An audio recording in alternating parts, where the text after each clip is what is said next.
Spoštovane novinarke, spoštovani novinarji, kolegice in kolegi, en lep dober dan.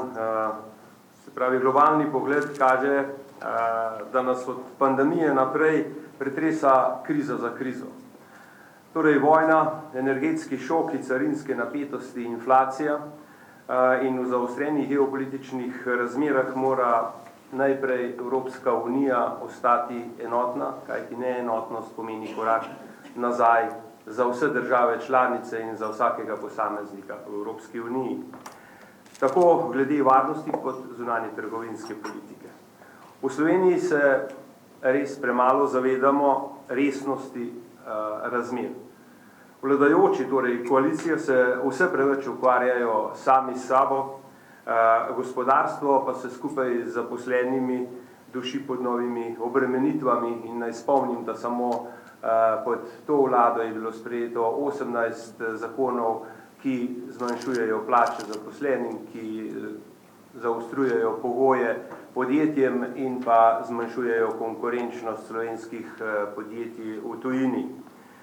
Namesto teh premišljenih sistemskih ukrepov smo pač priča nekim parcialnim rešitvam, ki ne vodijo v naše dobro, in sicer tukaj, ko se pogovarjamo o noveli zakona o zdravstveni dejavnosti, na katero je dal državni svet tudi veto, potem ustavno spornih omrežnin do neustreznih pogojev tudi v plačni sistem javnega sektorja, kjer so se razlike in neenakosti pravzaprav še povečale, tisti z minimalnimi plačami pa prejemajo celo manj, kot pa so pred samo reformo. Rad bi pa bil izpostavil dejansko dober zgled socialnega dialoga pa v primeru pokojninske zakonodaje, kjer smo skupaj s sindikati in vlado našli tisto minimalni konsens, da gre zakon naprej in ne nazadnje, da potem izpolnimo zahteve Bruslja in na ta način pač pridobimo skoraj 1 milijardo evrov iz naslova za okrevanje in odpornost. Zeleni prehod, ki je bil še pred nekaj meseci glavna agenda Evropske unije, se v bistvu pravzaprav popolnoma izgubil.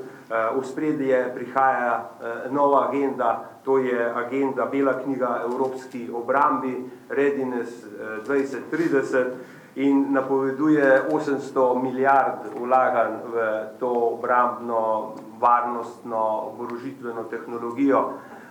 In da ne bo pomote, teh 800 milijard, to ni nek svež denar, ki bi se nekje na evropskem nivoju oziroma svetovnem najdu. Ne, to so predvsem sredstva, ki jih danes porabljamo za kohezijo, da ne bom rekel za kmetijsko politiko, za delovanje Evropske unije. Zato je treba skupaj z vlado in gospodarstvom začrtati smernice, na katerih področjih pa lahko slovensko gospodarstvo skupaj z zaposlenimi, z znanjem, z inovacijami pripeljemo tudi sebi v prid, predvsem stališče varnosti.